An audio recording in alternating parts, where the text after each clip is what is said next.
इसकी गति में 20% की वृद्धि की जाती है तो ये कितने समय में दुगुनी दूरी तय कर लेगी। और CGL प्री 2020 का सवाल है, बहुत ही लल्लू सवाल है। देखो इसमें लिखा हुआ है दुगुनी दूरी, तो इसको देख के कुछ बच्चे कंफ्यूज हो जाएंगे कि सर इसमें डिस्टेंस फिक्स नहीं है। तो मैं आपसे बोलूँगा कि थोड़ी देर इस पर आप ध्यान मत दो, आप डिस्टेंस को फिक्स मान लो, थोड़ी देर इस वाली चीज़ पे ध्यान मत दो, ठीक है। अब आप बोलोगे सर क्यों ध्यान नहीं दे, तो मैं आपसे बोलूँगा कि कोई आदमी है वो 10 किलोमीटर की दूरी 5 घंटे में तय करता है और हमें सवाल में बोला है दुगुनी दूरी। दुगुनी का मतलब 20 किलोमीटर। अगर दुगुनी दूरी कर रहा है तो टाइम को भी डबल कर देंगे तो कितने घंटे में करेगा, 10 घंटे में। तो ये कॉन्सेप्ट हम यहाँ लगाएंगे। देखो हम दूरी को फिक्स मान लेते हैं, तो हमने मान लिया कि जो डिस्टेंस है वो फिक्स है।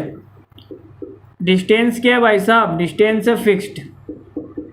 लो जी डिस्टेंस हो गई फिक्स। फिर इसने क्या बोला है, अगर डिस्टेंस फिक्स है तो मुझे बताओ स्पीड और टाइम का जो रेशियो है वो एक दूसरे का क्या होगा, उल्टा होगा। तो क्या क्या दिया गया है, तो 20% की वृद्धि कर देता है स्पीड में, गति के अंदर 20% की वृद्धि कर देता है। 20% का मतलब कितना होता है, 20% का मतलब होता है 1/5। 5 पे 1 की वृद्धि करेगा 6। स्पीड पहले 5 थी तो 1 की वृद्धि कर दी तो कितना हो गया 6। तो टाइम कितना हो जाएगा, टाइम हो जाएगा 6/5। स्पीड 5/6 तो टाइम कितना हो जाएगा 6/5। लेकिन सवाल में हमसे कुछ और ही पूछा है, तो ये कितने समय में दुगुनी दूरी तय करेगा। तो डिस्टेंस पूछिए ना, अच्छा डबल दूरी पूछिए, तो टाइम कुछ दिया नहीं क्या, 1.8 आवर दिया है ना।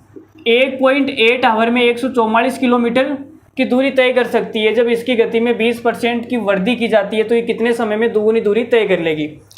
तो 1.8 घंटे में कर रहा है भाई साहब।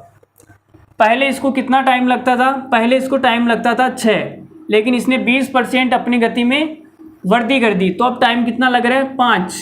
टाइम 5 लग रहा है। उतनी ही दूरी तय करने में टाइम कितना लग रहा है, टाइम लग रहा है 5। लेकिन दुगुनी दूरी जानी है तो टाइम कितना लगेगा, तो आप बोलोगे सर दुगुनी दूरी जाने के लिए टाइम लगेगा 10, यही तो लगेगा। तो 6 की वैल्यू कितनी है, 6 की वैल्यू है 1.8 घंटा। भाई 6 की वैल्यू 1.8 आवर है ना। देखो ये रही, पहले 1.8 घंटे लगते थे, तो 6 की वैल्यू कितनी है 1.8।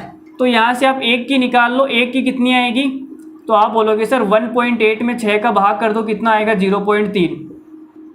1 की वैल्यू आ गई 0.3 और हमें निकालनी है 10 की। भाई टाइम डबल हो जाएगा ना, दूरी डबल करेंगे तो टाइम भी डबल हो जाएगा। 5 लगता था लेकिन टाइम डबल हो गया 10। तो 10 की वैल्यू कितनी आएगी, 10 को इससे गुणा करेंगे तो कितना आ जाएगा 3 घंटे। तो कौन सा ऑप्शन सही है, ऑप्शन नंबर सी हमारा बिल्कुल सही आंसर है इस सवाल का। तो ये प्री में आया हुआ सवाल था, वो बहुत ही लल्लू किस्म का सवाल था, कुछ था ही नहीं सवाल के अंदर।